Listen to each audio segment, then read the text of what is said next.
يا أيها الذين آمنوا اتقوا الله حق تقاته ولا تموتن إلا وأنتم مسلمون يا أيها الناس اتقوا ربكم الذي خلقكم من نفس واحدة وخلق منها زوجها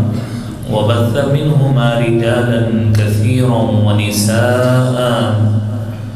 واتقوا الله الذي تساءلون به والأرحام إن الله كان عليكم رقيبا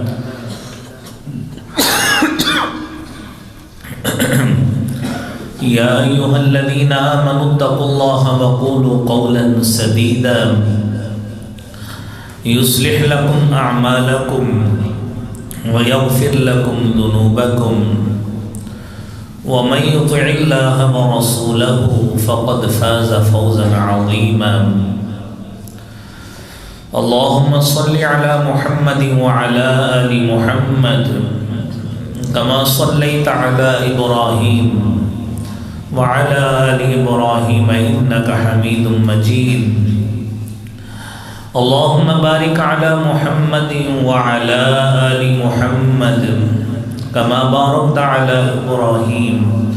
وعلى آل إبراهيم إنك حميد مجيد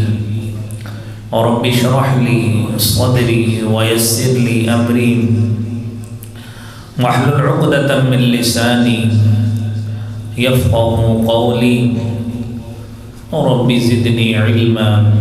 سبحانك لا علم لنا إلا ما علمتنا إنك أنت العليم الحكيم أما بعد إن أحسن الكلام كلام الله وأحسن الهدي هدي محمد صلى الله عليه وسلم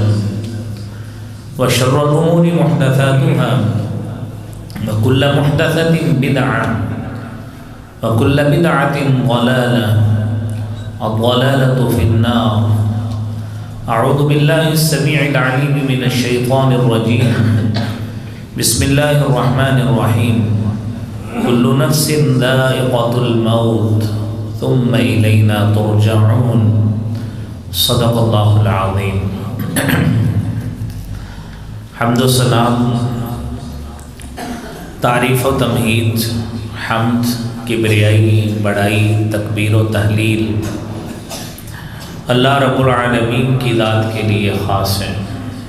درود و سلام امام کائنات امام المرسلین سرتاج الرسل جناب محمد الرسول اللہ صلی اللہ علیہ وآلہ وسلم کی ذات اطہر پر۔ حضرات ذی وقار، اس دنیا میں اللہ رب العالمین نے ایک نظام بنایا ہے کہ ہر ذی روح جسے اللہ تعالیٰ نے دنیا میں وجود بخشا ہے، ایک دن ایسا بھی ہے کہ اس نے اس دنیا سے جانا ہے، اور جب ان اجل اللہ اذا جاء لا یؤخر، کہ جب اللہ کی طرف سے اجل، حکم اور وقت آتا ہے تو پھر اس میں مہلت نہیں ملتی، اور جب یہ وقت آتا ہے تو یہ وقت، یہ چونکہ اللہ کی طرف سے کیا گیا ایک فیصلہ ہوتا ہے اور اس پہ عمل درآمد ہوتا ہے، پھر اس میں انسان کو اپنے سارے دنیا کے مادی وسائل پیچھے چھوڑنا پڑتے ہیں، کیونکہ یہ انسان کا اس کے اوپر آنے والا غیر ارادی عمل ہے۔ وہ چاہے بھی کہ میں دنیا میں رہ لوں، لیکن یہ فیصلہ اللہ رب العالمین کا ہے کہ اس نے اس کو کتنی مہلت دی ہے، کتنا وقت دیا ہے، اور جتنا وقت اس کا لکھا گیا ہے اذا جاء اجلهم لا يستأخرون ساعة ولا يستقدمون، اللہ کی طرف سے جو فرشتے آتے ہیں وہ ایک لمحہ بھی نہ اس سے تاخیر کرتے ہیں نہ پہل کرتے ہیں، اور پھر جتنی بھی اپنی زندگی میں ہم نے آج تک جو چیزیں پڑھی ہیں، سنی ہیں، آنکھوں سے دیکھی ہیں، بڑی بڑی سلطنتوں کے بادشاہ بھی آئے، ریاستوں کے حکمران بھی آئے اپنا وقت گزارا اور چلے گئے۔ ان کا جاہ و جلال، ان کا منصب اور رتبہ وہ انہیں دنیا میں لمبی زندگی نہیں دلا سکا۔ ان کا اختیار اپنی سلطنت پہ تو ہو سکتا تھا، سلطنت کے تمام معاملات پہ تو ہو سکتا تھا، اگر اختیار نہیں تھا، یا آج کا بھی کوئی حکمران ہے اس کے پاس بھی اگر اختیار نہیں ہے تو اپنی زندگی کا نہیں ہے، کہ یہ اختیار اللہ رب العالمین نے چاہے اس کے قبضے میں جتنے لاکھوں ہزاروں کئی تعداد میں اس کے پاس ریاستوں کی حکمرانی بھی ہو، لیکن وہ حکمرانی ان تمام وسائل پر، اس کے اختیار ان تمام معاملات پہ ہوگا جو ریاستی معاملات اور امور ہوتے ہیں، لیکن اپنی زندگی پہ اس کا اختیار نہیں ہے۔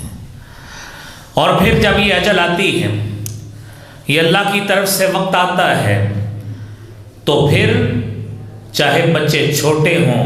یتیم ہو جاتے ہیں، خواتین ہیں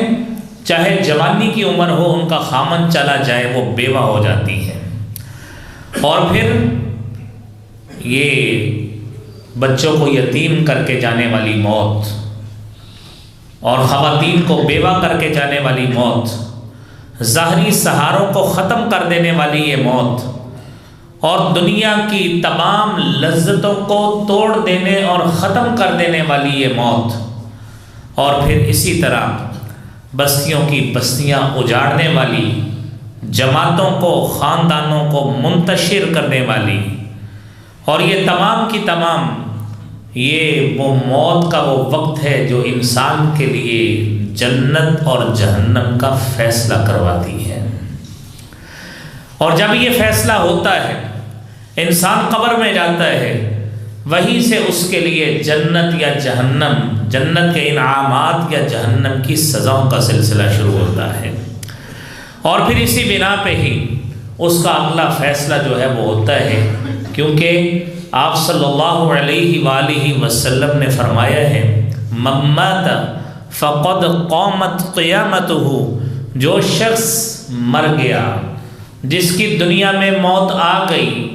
جس کو ہم نے اپنے کندھوں پہ اٹھا کر اس کو قبر میں لٹا دیا، یہ تو وہ خوش قسمت ہے جس کو قبر بھی نصیب ہو گئی۔ دنیا میں ایسے لوگ بھی ہیں، ایسی موتیں بھی واقع ہوتی ہیں، بسا اموات ایسی ہیں کہ جسم کے حصے بھی نہیں ملتے کہ اس کے حصے کون سے ہیں۔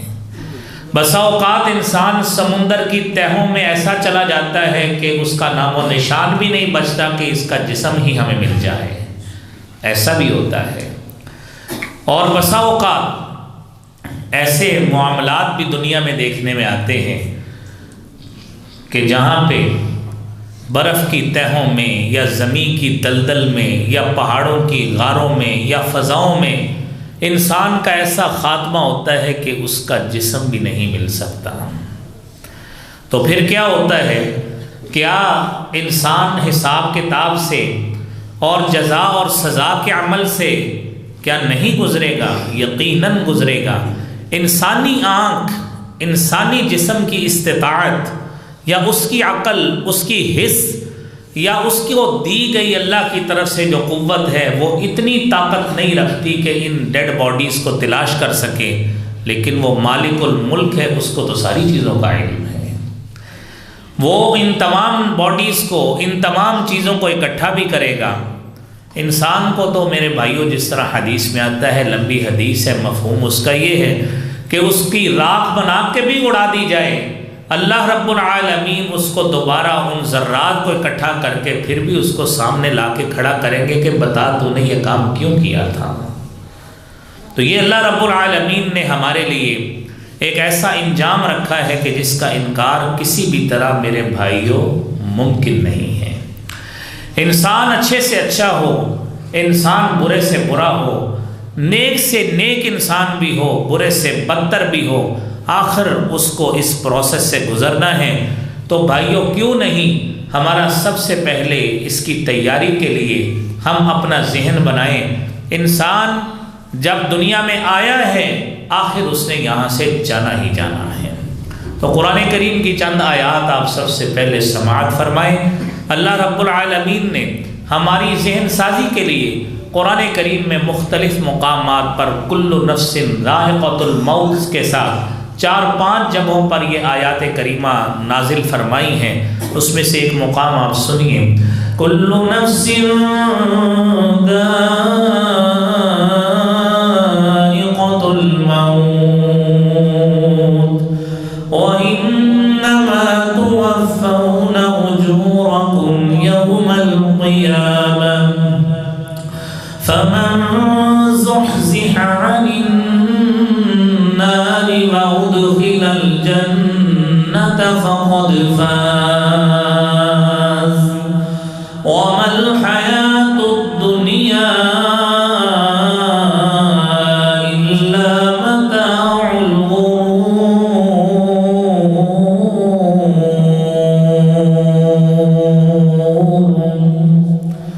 ہر انسان اس نے موت کا ذائقہ لینا ہے، اور ہمارا یہ عقیدہ ہونا چاہیے جو اس آیت کریمہ میں اللہ رب العالمین نے فرمایا ہے کہ انما توفون اجورکم یوم القیامہ، کہ تمہیں قیامت کے روز پورا اس کا اجر دیا جائے گا۔ اچھا عمل کیا ہے اس کی اچھائی کی صورت میں اجر ملے گا، اگر برا کیا ہے تو اس کی سزا انسان کو بھگتنا پڑے گی۔ لیکن ہماری ذہن سازی اس حوالے سے ہونی چاہیے کہ کامیابی یہ نہیں ہے کہ انسان دنیا کے سارے وسائل حاصل کر کے دنیاوی معاملات اپنی مرضی سے طے کرتا پھرے اور وہ سمجھ بیٹھے کہ میں دنیا کا کامیاب ترین آدمی ہوں۔ نہیں میرے بھائیوں، کامیاب یہ نہیں ہے، کامیاب ہے من زحزح عن النار، کہ جس کو قیامت کے روز جہنم کی آگ سے بچا لیا گیا، وَأُدْخِلَ الْجَنَّةَ، اور جنت میں داخل کر دیا گیا، فَقَدْ فَازَ، حقیقت میں وہ کامیاب ہوا ہے۔ یہ دنیا کی کامیابیاں یہ دھوکے کا سامان ہے، انسان اپنے آپ کو دھوکہ دیتا ہے، سیلف ڈسیپشن کا شکار ہوتا ہے، اور ایسی دھوکہ دہی میں اپنے آپ کو ڈال لیتا ہے کہ خود دھوکے بازی کا شکار ہو کر دنیا پہ قناعت کر بیٹھتا ہے، دنیا کو ہی اپنی ہمیشگی والی زندگی سمجھ بیٹھتا ہے، اور اپنی ہر لحاظ سے جو انویسٹمنٹ ہے وہ دنیا کی زندگی پہ ہوتی ہے۔ حالانکہ میرے بھائیوں، مومن کو تو اپنی انویسٹمنٹ نیکیوں کے حساب سے کرنی چاہیے کہ میں نیکیوں کا پائل لگاتا رہوں، نیکیوں کا ڈھیر لگاتا رہوں، نیکیوں کو اکٹھا کرتا رہوں، میرے نامہ اعمال میں نیکیاں در نیکیاں تہ در تہ جمع ہوتی رہیں، اور اتنی نیکیاں جمع ہو جائیں، اتنی نیکیاں جمع ہو جائیں، آخرت کا انجام یاد ہونا چاہیے کہ یوم یفر المرء من اخیہ وامہ وابیہ، کہ اس وقت انسان اپنے بھائی سے، ماں سے، باپ سے، جو بھی ہے، لکل امرئ منہم یومئذ شأن یغنیہ، تمام رشتے سارے کے سارے وہاں پہ اس کے اپنے بیگانے ہو بیٹھیں گے۔ لکل امرئ منہم یومئذ شأن یغنیہ، ہر شخص اپنے معاملے میں مگن ہوگا، اس کو دوسرے کی کوئی پرواہ نہیں ہوگی۔ یہ دنیا ہے کہ دنیا میں انسان اتنا کچھ کر جاتا اور دنیا کو سمجھ لیتا کہ یہ میری حقیقی عمل کی انویسٹمنٹ ہے، کہ اچھا عمل اتنا زیادہ کر لوں کہ کل قیامت کے روز نیکی کے حوالے سے پشیمان نہ ہونا پڑے۔ اور جس نے یہ کر لیا حقیقت میں دنیا سے وہ کامیاب ہو کے گیا ہے، اور بصورت دیگر جو یہ انویسٹمنٹ نہیں کر سکا، اور جس نے عمل کی کلیکشن اور اکٹھ نہیں کیا، اعمال صالحہ نہیں کیے، حقیقت میں دھوکے بازی کا وہ شکار ہوا، اور دھوکے بازی کا ایسا شکار ہوا، نہ اس کو نماز کا پتہ ہے، نہ اس کو روزے کا پتہ ہے، نہ کسی کے ساتھ بھلائی کا پتہ ہے، نہ صدقہ و خیرات کا پتہ ہے، نہ مساجد کے آداب کا پتہ ہے، نہ اذان کے احترام کا پتہ ہے، نہ بڑوں کے آداب کا پتہ ہے، نہ تلاوت قرآن کا سلیقہ ہے، اور نہ ہی عبادات کا اور کسی نیکی کرنے کا اس کو کوئی سینس ہے۔ کیوں؟ اس نے دنیا کو ہی، مادی چیزوں کو سارا کچھ سمجھ لیا، جس وجہ سے وہ دھوکے کا شکار ہوا۔ میرے بھائیوں، قرآن کریم میں اللہ رب العالمین نے اسی لیے مختلف مقامات پہ یہ ہمارا ذہن صاف کیا ہے کہ ہمیں یہ حقیقت سے آگاہی ہونی چاہیے کہ ہم دنیا میں جتنا کچھ مرضی کر لیں، دنیا میں ہماری مستقل ٹھکانہ اور منزل نہیں ہے۔ مستقل ٹھکانہ اور منزل اس دنیا میں نہیں، وہ آخرت میں ہوگی۔ اگر دنیا میں یا ہماری سوچ کے مطابق کسی کو بقا ہے، سروائیول موجود ہے، جس کے اوپر فنا نہیں ہے، وہ صرف اللہ کی ذات ہے۔ قرآن کریم کو سنیے، کل من علیہا فان وَيَبْقَى وَجْهُ رَبِّكَ ذُو الْجَلَالِ وَالْإِكْرَامِ۔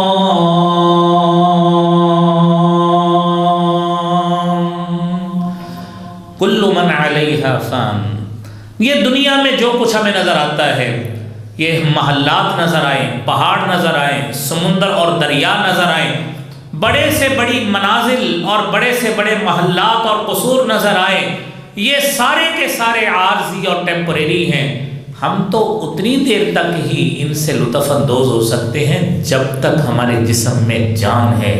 جب ہمارے جسم سے جان ہی چلی گئی، ساری کی ساری ہماری جائیدادیں ادھر، ساری کی ساری دکانیں ادھر، سارا کاروبار ادھر، اور وہ بیوی بچے جن کے لیے ہم سارا دن اپنے آپ کو، اپنے جسم کو محنت اور مشقت میں ڈالتے ہیں، وہ سارے کے سارے وہی گھر والے سب سے پہلے ہمیں اس تیاری میں ہوں گے کہ اس کو غسل دے کے قبر کی سپرد کیا جائے، وہی گھر والے ہوں گے، اور باقی ذات صرف اللہ رب العالمین کی۔ دنیا میں یہ آئی چلائی، یہ انٹری اور ایگزٹس، یہ اس وقت سے لگے ہیں جب سے کائنات بنی ہیں۔ قرآن اسی لیے کہتا ہے کل شیء ہالک الا وجہہ لہ الحکم والیہ ترجعون۔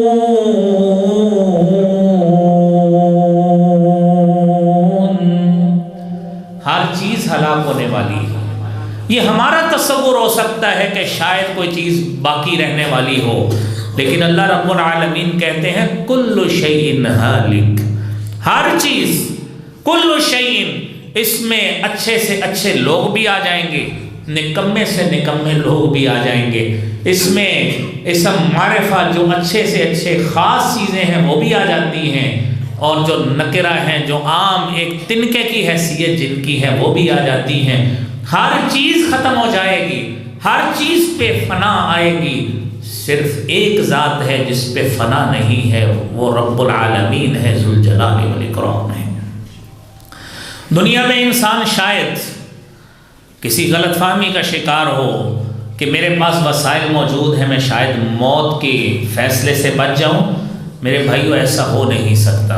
تاریخ میں ایسے واقعات کسی بادشاہوں کے بھی ملتے ہیں کہ جنہوں نے سوچا تھا کہ ہم ایسے محلات بناتے ہیں اور اپنے لیے ایک ایسی ریفیوج بناتے ہیں کہ جس جگہ پہ ہم مستقل طور پہ رہ سکیں، موت کا فرشتہ ہمارے پاس نہ آئے۔ تو قرآن کریم نے اس سوچ کا بھی علاج کر دیا ہے، اینما تکونوا یدرککم الموت ولو کنتم فی بروج مشیدہ وَإِن تُصِبْهُمْ حَسَنَةٌ يَقُولُوا هَذِهِ مِنْ عِنْدِ اللَّهِ وَإِن تُصِبْهُمْ سَيِّئَةٌ يَقُولُوا هَذِهِ مِنْ عِنْدِكَ قُلْ كُلٌّ مِنْ عِنْدِ اللَّهِ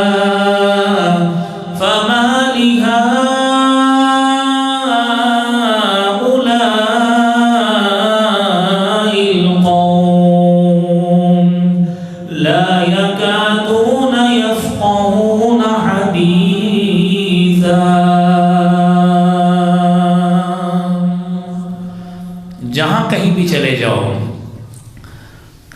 بڑی سے بڑی بلڈنگ میں چلے جاؤ، کسی پختہ سے پختہ عمارت میں چلے جاؤ، فی بروج مشیدہ، جب جنگیں پرانے زمانے میں کچھ صدیوں پہلے قلعوں کی صورت میں لوگ محصور ہوتے تھے، تو دنیا میں سب سے زیادہ محفوظ ترین جو جگہ ہوتی تھی یہی قلعے ہوتے تھے، اور اس کی سامنے ہمارے مغلوں کے دور کا بنا شاہی قلعہ لاہور کا موجود ہے۔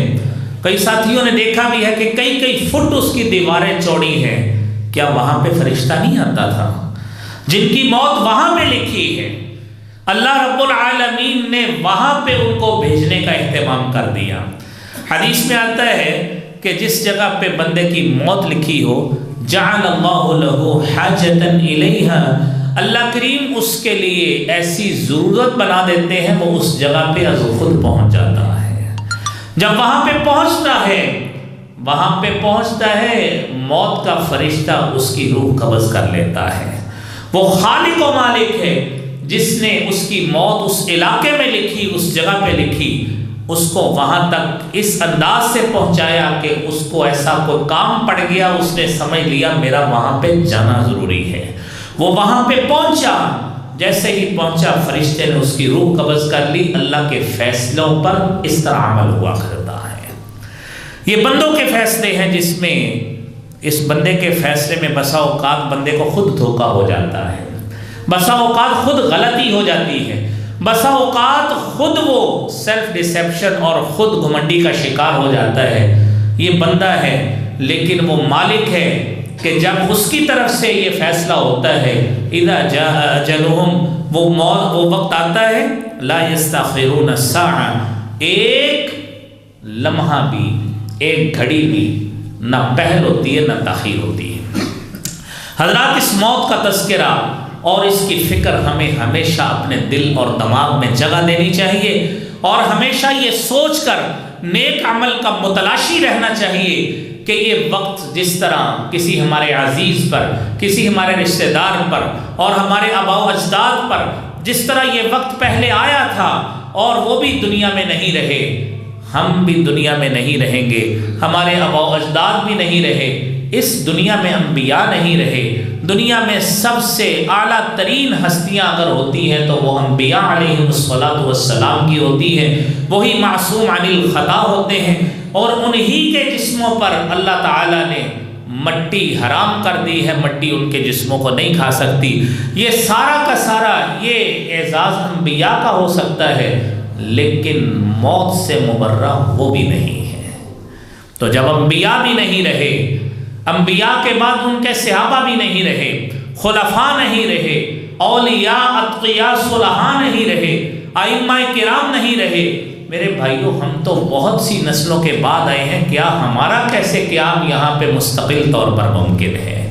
یہ دنیا کا دھوکہ ہے کہ جس کا شکار ہو کر ہم اکثر بھول جاتے ہیں، اور اسی کا علاج نبی کریم صلی اللہ علیہ وآلہ وسلم نے اپنے صحابی کو نصیحت کی تھی کہ اگر زندگی میں رہنا ہے، کن فی الدنیا کأنک غریب۔ عبداللہ بن عمر رضی اللہ تعالی عنہما کو کہا تھا کہ دنیا میں اس طرح رہو جس طرح ایک اجنبی ہوتا ہے، دنیا میں اس طرح رہو جس طرح اجنبی آتا ہے اور آ کے اپنی تیاری کرتا ہے کسی جگہ پہ، اپنے مستقل جگہ کے لیے اپنا اہتمام کرتا ہے، اپنا ساز و سامان اکٹھا کرتا ہے، اپنے لیے وسائل کو جمع کرتا ہے، تاکہ میں اس علاقے میں اجنبی ہوں، میری فلاں منزل ہے، فلاں علاقہ ہے، فلاں جگہ پہ میرا مکان بن رہا ہے، فلاں جگہ پہ میں نے اتنے سال رہنا ہے، یہ اس کا تصور ہوتا ہے کہ میں اتنی دیر رہ لوں گا۔ یہ تصوراتی چیز کے مطابق وہ دنیا میں مکان بناتا ہے، کوٹھی اور بنگلہ بناتا ہے، یہ سارا کچھ کرتا ہے۔ لیکن دنیا میں ایسا بھی ہوتا ہے کہ بسا اوقات انسان سارا اپنا مکان، کوٹھی اور بنگلہ بنا لیتا ہے، اللہ کی طرف سے رہنا نصیب نہیں ہوتا، اس کی اجل آتی ہے اور اس میں قدم بھی نہیں رکھ پاتا، اللہ تعالیٰ اپنے پاس بلا لیتے ہیں۔ دنیا میں ایسی مثالیں بھی موجود ہیں۔ تو اسی لیے عبداللہ بن عمر رضی اللہ تعالی عنہما کہا کرتے تھے، اذا اصبحت فلا تنتظر المساء، کہ جب آپ صبح کر لیں کبھی شام کا انتظار نہیں کرنا، وَإِذَا أَمْسَيْتَ فَلَا تَنْتَظِرِ الصَّبَاحَ، اگر طرف سے آپ کو ایک شام کا وقت دیکھنا نصیب ہوا ہے تو کبھی صبح کا انتظار نہیں کرنا۔ وَخُذْ مِنْ صِحَّتِكَ لِسَقَمِكَ، اپنی بیماری آنے سے پہلے اپنی صحت کو غنیمت سمجھیے، وَمِنْ حَيَاتِكَ لِمَوْتِكَ، اور اپنی موت آنے سے پہلے اپنی زندگی کو غنیمت سمجھیے۔ یہ ایک ایک لمحہ، ایک ایک گھڑی، اس کو غنیمت جان کر جتنا زیادہ نیک عمل ہو سکتا ہے ہم سب کو اس کا اہتمام کرنا چاہیے کہ جتنا نیک عمل کثرت کے ساتھ ہو سکتا ہے ہم سمجھیں ہمارا وقت جتنا زیادہ گزر گیا ہے یہ تو واپس نہیں آئے گا، یہ تو گزر گیا ہے، اس پہ یقین ہے، اور اس پہ اتنے سال ہماری عمر کے گواہی دیتے ہیں کہ میں اتنے سال کا ہوں، آپ اتنے سال کے ہیں، لیکن اگلے پل کا بھی علم نہیں ہے کہ وہ موت کب آ جانی ہے۔ آج کسی کی 20 سال عمر ہے، وہ گارنٹی سے یہ نہیں کہہ سکتا میں نے 20 منٹ بھی زندہ رہنا ہے۔ اگر کسی کی 30 40 50 سال عمر ہے، وہ اتنی عمر تو اس نے گزار لی، لیکن اگلے 30 40 50 سیکنڈز کا بھی علم نہیں ہے کہ وہ دنیا میں یہ بھی گزارے گا کہ نہیں گزارے گا۔ اور میرے بھائیوں، حضرت علی رضی اللہ تعالی عنہ فرمایا کرتے تھے، آپ فرماتے تھے ارتحلت الدنیا مدبرا، دنیا پیٹ پھیر کر چلے جانے والی ہے، وارتحلت الآخرۃ مقبلا، اور آخرت آنے والی ہے، پیش آنے والی ہے، وَلِكُلِّ وَاحِدَةٍ مِّنْهُمَا بَنُونَ، اور دنیا اور آخرت دونوں کے آگے بیٹے بھی موجود ہیں، فَكُونُوا مِنْ أَبْنَاءِ الْآخِرَةِ، تم نے دنیا کے بیٹے نہیں بننا، فَكُونُوا مِنْ أَبْنَاءِ الْآخِرَةِ، آخرت کے بیٹے بننا ہے، آخرت کے بیٹے بن کر آخرت کی تیاری کرنی ہے۔ وَلَا تَكُونُوا مِنْ أَبْنَاءِ الدُّنْيَا، دنیا کے بیٹے مت بننا، فَإِنَّ الْيَوْمَ عَمَلٌ وَلَا حِسَابٌ، آج کا دن عمل کا دن ہے، دنیا میں جتنا نیک عمل ہوتا ہے کر لیجئے، لا حساب، آج کوئی حساب نہیں ہے، جتنی نیکیاں ہوتی ہیں کر لیں، کوئی آپ کو نہیں روکنے والا آپ نے اتنی نمازیں کیوں پڑھی ہیں، کوئی آپ کو نہیں روکے گا کہ آپ نے رات کا قیام کیوں کیا ہے، کوئی آپ کو نہیں روکے گا آپ نے نفلی روزہ کیوں رکھا ہے، کوئی آپ کو نہیں روکے گا آپ نے صدقہ و خیرات کیوں کیا ہے، کوئی آپ کو نہیں کہے گا آپ نے کسی غریب آدمی کی تنگ دستی کو دور کرنے کی کوشش کیوں کی ہے۔ یہ آج کا دن ہے، لا حساب، آج کوئی حساب نہیں ہے، آج اچھا عمل کر لو، وغدن حساب ولا عمل، کل قیامت کا روز ہوگا، وہاں پہ حساب کتاب ہوگا، وہاں پہ انسان چاہے گا بھی کہ میں عمل کر لوں، اللہ مجھے دنیا میں بھیج دو، لیکن عمل کرنے کی ذرہ برابر بھی وہاں پہ گنجائش نہیں ہوگی۔ اس لیے اس اپنی آخرت کو اپنی دنیا میں آخرت کو ذہن میں رکھیں، اور آخرت کو ہی ذہن میں رکھ کر اچھے سے اچھا عمل کرنے کی کوشش کرنی چاہیے۔ اللہ کریم ہم سب کو اس کی توفیق عطا فرمائے۔ میرے بھائیوں، دوسری بات، عقل مند دنیا میں ہم اس شخص کو کہتے ہیں جس نے اپنے مستقبل کے لیے، اپنی اولاد کے لیے، اپنے بیوی بچوں کے لیے کوئی اچھے پلاٹس بنائے ہوں، جائیداد بنائی ہو، کوئی مال اسباب چھوڑے ہوں۔ ہم دنیا میں کہتے ہیں یہ یار بندہ بڑا عقل مند ہے، اس نے اپنی اولاد کے لیے بڑا مال چھوڑا ہے، بڑے وسائل چھوڑے ہیں، بڑی اس نے دکانیں، پلاٹس، بڑی نقدی، بڑا گولڈ اور بڑی جائیدادیں چھوڑی ہیں۔ ایک یہ تصور ہے جو ہمارا ہے، ایک وہ تصور ہے جو رسالت مآب صلی اللہ علیہ وآلہ وسلم سے صحابی نے پوچھا۔ عبداللہ بن عمر رضی اللہ تعالی عنہما بیان کرتے ہیں کہ انصاری صحابیوں میں سے ایک صحابی آیا، آ کے اللہ کے رسول صلی اللہ علیہ وآلہ وسلم سے پوچھنے لگا کہ اللہ کے رسول صلی اللہ علیہ وسلم، مومنوں میں سے افضل آدمی کون ہے؟ آپ نے فرمایا احسنہم خلقا، جس کا اخلاق اچھا ہو۔ تو دوسرا سوال کرتا ہے اللہ کے رسول صلی اللہ علیہ وسلم، من الاکیاس، کون سا مومنوں میں سے عقل مند شخص، زیرک شخص، دانا، دانش مند، انٹلیکچول قسم کا آدمی، پرسیپٹیو اپروچ والا، صاحب فہم، صاحب بصیرت کون شخص ہے؟ آپ نے فرمایا اکثرہم للموت ذکرا، ان میں سے جو کثرت کے ساتھ موت کو یاد کرنے والا ہے، وَأَكْثَرُهُمْ لِمَا بَعْدَهُ اسْتِعْدَادًا وَأَحْسَنُهُمْ لِمَا بَعْدَهُ اسْتِعْدَادًا، اور اس موت کے بعد جو کچھ ہونے والا ہے اس کے لیے جو سب سے اچھی تیاری کرتا ہے، اولئک الاکیاس اولئک الاکیاس اولئک الاکیاس، یہ ہے وہ عقل مند آدمی جس کو علم ہے کہ یہ دنیا تو عارضی ہے، یہ دنیا میں میرے رشتے بھی عارضی ہیں، یہ دنیا میں کیا گیا ہر کچھ عارضی ہے۔ اس نے تیاری کی تو آخرت کی، اس نے تیاری کی تو موت کی، اس نے تیاری کی تو موت کے بعد ہونے والے قضیوں اور فیصلوں کی، تاکہ اس فیصلے میں میری سبکی نہ ہو، اس فیصلے میں مجھے شرمندگی اور پشیمانی نہ ہو۔ میرے نبی محترم صلی اللہ علیہ وسلم نے فرمایا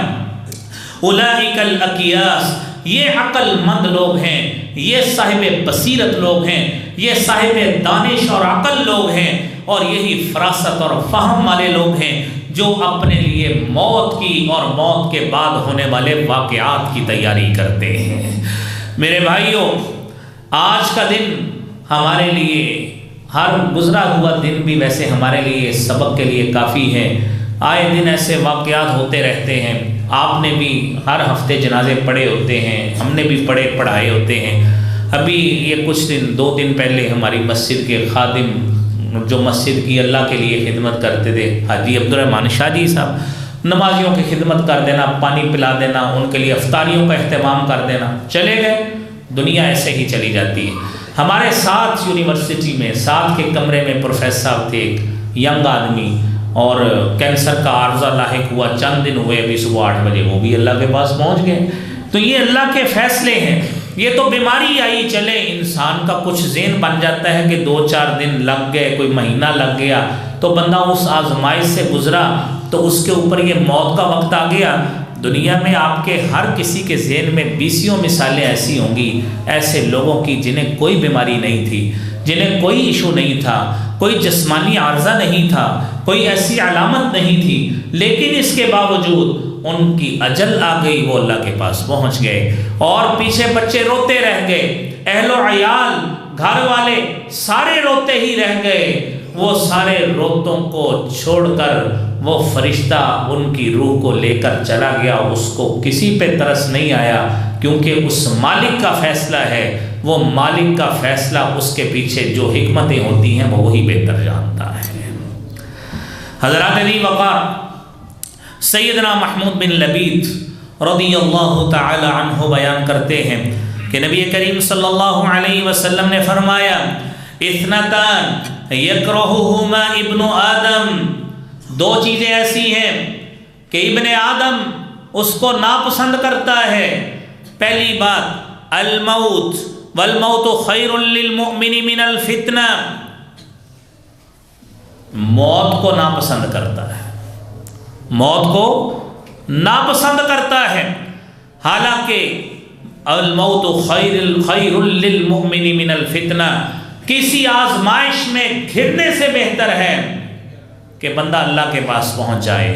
دنیا کی آزمائشوں سے بچ گیا، اللہ نے اس کو اپنے پاس بلا لیا۔ یہ پہلی مومن کی ناپسندیدگی ہے جسے وہ دنیا میں، انسان ہے، دنیا میں رہ کر وہ ناپسند کرتا ہے کہ میرے اوپر موت آئے، میں لمبا سے لمبا وقت دنیا میں گزار لوں۔ اور دوسری بات فرمایا وَيَكْرَهُ قِلَّةَ الْمَالِ، وہ مال کے تھوڑے ہونے کو ناپسند کرتا ہے،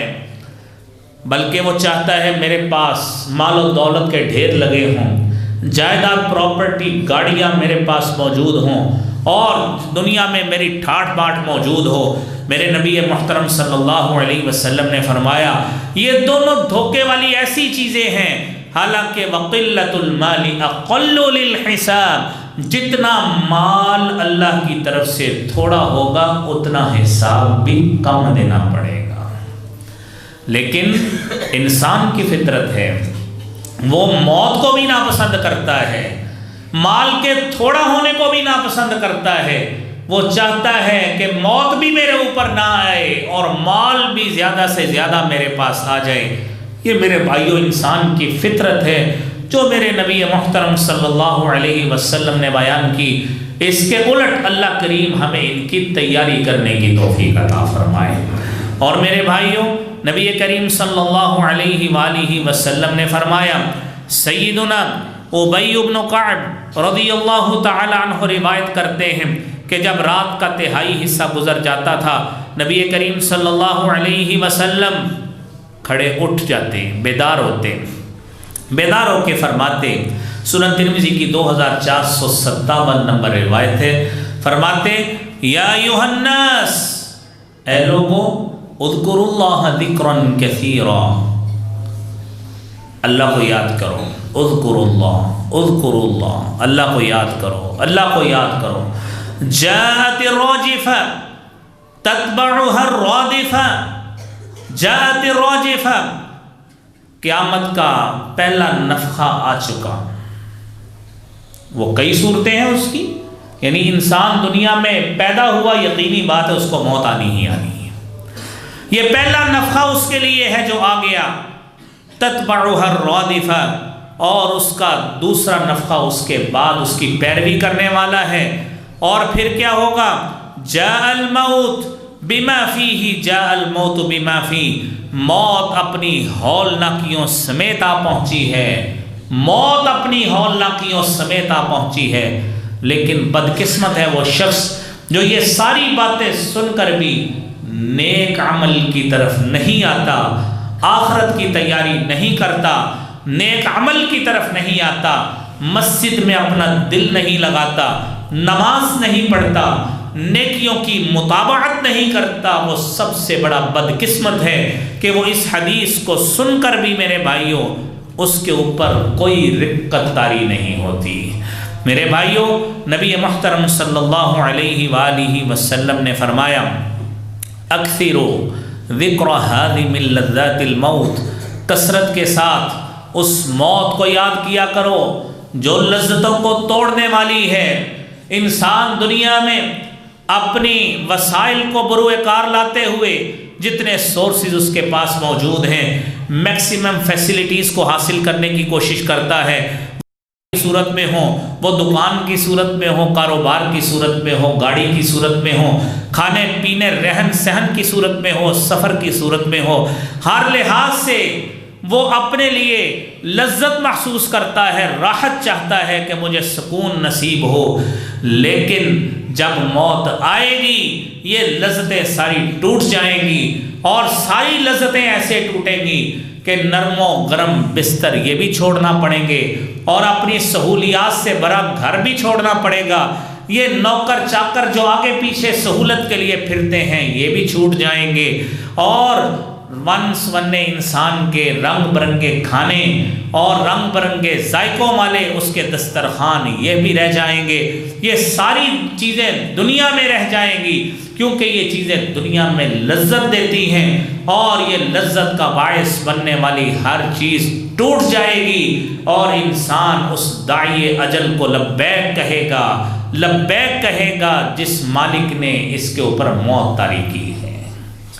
میرے بھائیوں، اس کی ہمیں تیاری کرنی چاہیے، اور اس کے لیے میرے بھائی ایسا ایسا عمل کرنا چاہیے، ایسے ایسے عمل کرنے چاہیے کہ سب سے پہلی تیاری تو اس کی یہ ہے کہ ہمیں اللہ کی طرف رجوع کرنا چاہیے۔ جتنے سے جتنا برا عمل بھی انسان نے کیا ہے، اللہ کی رحمت سے مایوس تو نہیں ہونا چاہیے، اور رب کی طرف رجوع کر کے انسان سابقہ گناہوں کی معافی مانگے، آئندہ گناہ نہ کرنے کا عہد کرے، اپنے گناہوں کی معافی مانگے گا۔ وہ مالک رحیم ہے، وہ کریم ہے، وہ خود فرماتا ہے، قُلْ يَا عِبَادِيَ الَّذِينَ أَسْرَفُوا عَلَىٰ أَنفُسِهِمْ لَا تَقْنَطُوا مِن رَّحْمَةِ اللَّهِ إِنَّ اللَّهَ يَغْفِرُ الذُّنُوبَ جَمِيعًا إِنَّهُ هُوَ الْغَفُورُ الرَّحِيمُ۔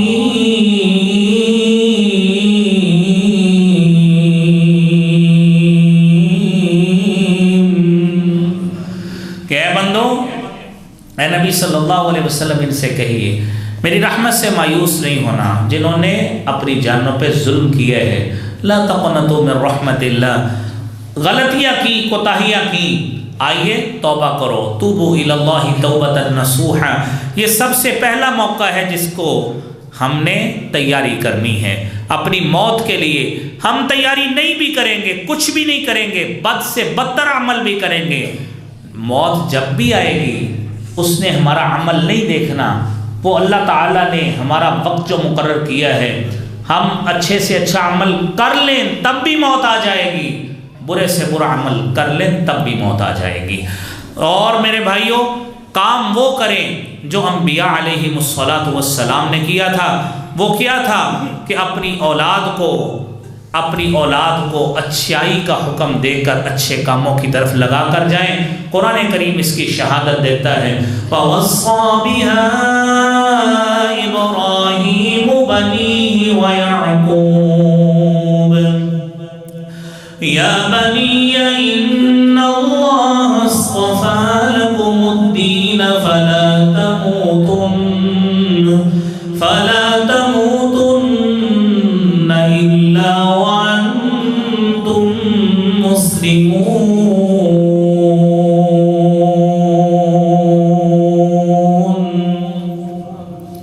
حضرت ابراہیم علیہ السلام نے اور حضرت یعقوب علیہ السلام نے اپنی اولاد کو نصیحت کی، یا بنی ان اللہ اصطفی لکم الدین، اللہ تعالیٰ نے تمہارے لیے دین کو منتخب کیا ہے، لا تموتن الا وانتم مسلمون، تمہاری موت اسی دین پر آئیے اپنی اولادوں کو اس کے لیے تیار کریں، اپنی اولادوں کو مسجد کی زینت بنائیں، تاکہ مرنے کے بعد یہی اولاد ہمارے لیے دعاؤں کا موجب بن سکے، اور اولاد وہی دعا کرے گی، اولاد وہی استغفار کرے گی جس اولاد کو ہم یہ چیزیں سکھا کر جائیں گے۔ اور میرے بھائیوں، اس کے بعد تیسری بات، انسان کو یہ سوچنا چاہیے، آپ نے اکثر فوتگیوں پہ، جنازوں پہ علماء سے یہ حدیث سنی ہے کہ اذا مات الانسان انقطع عمله الا من ثلاث، انسان جب فوت ہو جاتا ہے تو اس کا عمل منقطع ہو جاتا ہے سوائے تین چیزوں کے، الا من صدقۃ جاریہ، کوئی اچھا عمل ہے، کوئی صدقہ جاری رہنے والا ہے وہ کر لے، مرنے کے بعد بھی اس سے فائدہ اٹھایا جاتا رہے گا۔ آپ نے مسجد میں کوئی پیسہ لگا دیا، مدرسے میں لگا دیا، کسی کی تعمیر میں حصہ دلوا دیا، یا دوسرا کام، اور علم ينتفع به، کوئی علمی کام ایسا کر دیا، شاگرد پیدا کر دیے، اہل علم پہ پیسے لگا دیے، اس سے جب تک فائدہ ہوتا رہے گا آپ کو ثواب ملتا رہے گا۔ اولد صالح يدعو له، نیک اولاد ہے مرنے کے بعد دعا کرے گی، اس کا فائدہ آپ کو پہنچے گا۔ تو دنیا میں بہترین انویسٹمنٹ یقینی بات ہے یہی مسجدیں ہوا کرتی ہیں، جہاں پہ اللہ کی توحید کی صدائیں بلند ہوتی ہیں، جہاں پہ قرآن پڑھا جاتا ہے، احادیث مصطفیٰ پڑھی جاتی ہیں، اور یہی علم کی جگہ ہیں، یہیں سے علم اٹھتا ہے، یہیں سے توحید کا بوٹا پنپتا ہے، یہیں پہ رسالت کی شمعیں جلتی ہیں، اور یہیں سے علماء آپ کے دلوں کو علم سے منور کرتے ہیں۔ اور اگلی بات میرے بھائیوں، قبرستان کی زیارت کرنی چاہیے۔ نبی کریم صلی اللہ علیہ وسلم نے فرمایا، کنت نہیتکم عن زیارت القبور فزوروها فإنها تذکرکم الآخرہ، کہ قبروں کی زیارت کیا کرو، تمہیں آخرت یاد دلائے گی، تمہیں خود احساس ہوگا کہ یہ جتنے پڑے ہیں نہ دنیا میں یہ رہے ہیں، ہم نے بھی اسی طرح دنیا سے چلے جانا ہے، ہمارے اوپر بھی موت آئے گی اور ہم بھی دنیا سے جائیں گے، اور اسی طرح ہم بھی آ کے یہیں پہ پڑے ہوں گے۔ اور آخری بات، بڑی اہم بات، آپ نے فرمایا کہ اپنی وصیت کو تیار رکھیں۔ صحیح بخاری کی حدیث ہے 2738 نمبر، فرمایا ما حق امرئ مسلم لہ شیء یوصی فیہ یبیت لیلتین الا ووصیتہ مکتوبۃ عندہ، کہ کوئی مسلمان اس کی 2 راتیں ایسی نہیں گزرنی چاہیے، الا ووصیتہ مکتوبۃ عندہ، اس کی وصیت اس کے پاس لکھی ہوئی ہونی چاہیے، اس کا لین دین، اس کے معاملات گھر میں لکھے ہوئے موجود ہوں، تاکہ مرنے کے بعد اس کے ورثاء اس لین دین کے معاملے کو دیکھ کر وہ معاملہ کر سکیں۔ اور دیکھنے میں، مشاہدے میں کئی چیزیں آتی ہیں ایسی کہ ایسے لوگ اکٹھے ہوتے ہیں کہ ہمارے بھی پیسے دینے تھے لیکن اس کا ریکارڈ کوئی موجود نہیں ہوتا، کیونکہ دین کے مطابق عمل نہیں کیا ہوتا۔ اللہ کریم ہم سب کو احادیث یہ قرآنی تعلیمات جو باتیں سنی ہیں، اللہ کریم ہم سب کو ان پر عمل کرنے، اپنی موت کی تیاری رکھنے کی توفیق عطا فرمائے، اور جب ہمارا ٹائم آئے، وقت آئے، اللہ خاتمہ بالایمان فرمائے۔ وآخر دعوانا الحمدللہ رب العالمین۔